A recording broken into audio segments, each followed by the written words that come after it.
Hello, what's up, everybody, and welcome to Read the Bible with me. I'm Stan Jr., and today we're looking at chapter 10 of the book of First Kings. If you're new here, go ahead and click subscribe to this channel and turn on your notification bell.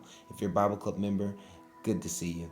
Go ahead and like this video and leave a comment below. I can't send Bibles or missionaries throughout the world without your support, and I'm grateful for it. If you'd like to support, click the link in my description or ask for help in the comments, and I'll be glad to help you there, okay? All right, so chapter 10, verse 1. It says, "Now then, when the queen of Sheba heard of the fame of Solomon concerning the name of the Lord." Look at that. It's a reason that you can also be, think about this, you can be famous and for the name of the Lord, though. So it's not really a self promotion, but you promote the name of the Lord, and you're famous for promoting the name of the Lord. That's the kind of famous we should all want to be. And so Solomon was famous concerning the name of the Lord. She came to test him with hard questions. She came to Jerusalem with a very great retinue, with camels bearing spices and very much gold and precious stones. And when she came to Solomon, she told him all that was on her mind. And Solomon answered all her questions. There was nothing hidden from him, from the king, that he could not explain to her. And when the queen of Sheba had seen all the wisdom of Solomon, the house that he had built, the food of his table, the seating of his officials, and the attendance of his servants, their clothing, their cupbearers, and his burnt offerings that he offered at the house of the Lord, there was no more breath in her. And she said to the king, "Report." The report was true, that I heard in my own land of your words and of your wisdom, but I did not believe the reports until I came and my own eyes had seen it. And behold, the half was not told me. Your wisdom and prosperity surpasses the report that I heard.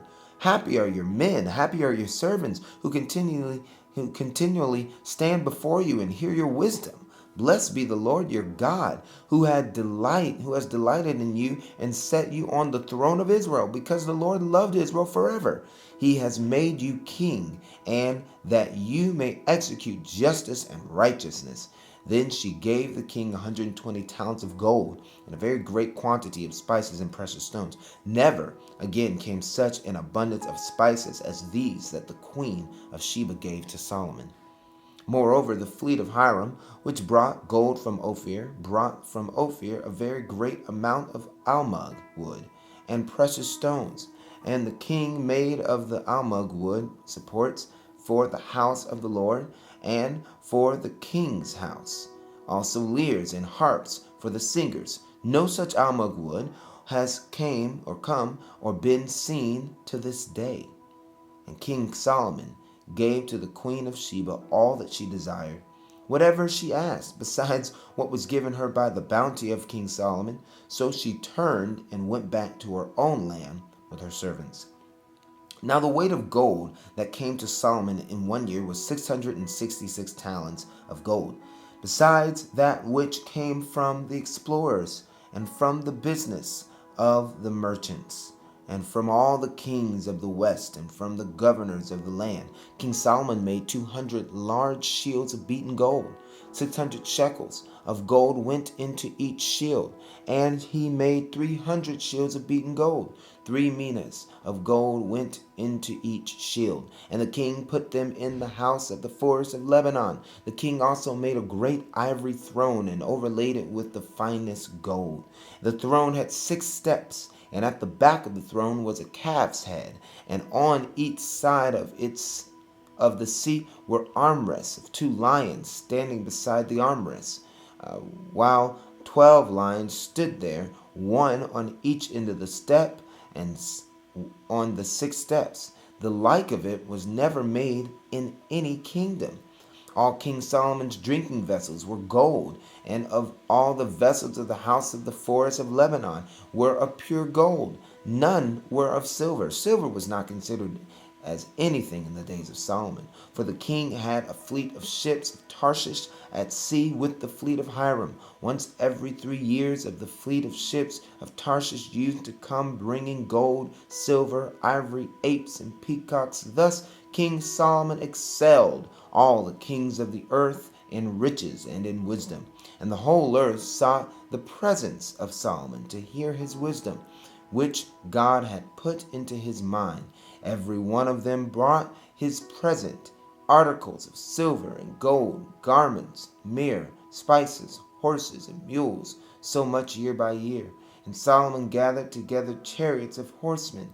He had 1,400 chariots and 12,000 horsemen, whom he stationed in the chariot cities, and with the king in Jerusalem.